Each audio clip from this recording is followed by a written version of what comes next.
अस्सलाम वालेकुम friends, how are you. आज मैं आप लोगों को फ़ालसे का शरबत बनाना बताती हूँ।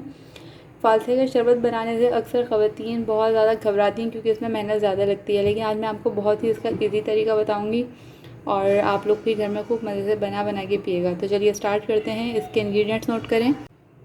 फ़ालसे लेंगे हम इसके लिए क्रश्ड आइस, काला नमक, ब्लैक सॉल्ट, चीनी और पानी। तो चले हम लोग स्टार्ट करते हैं।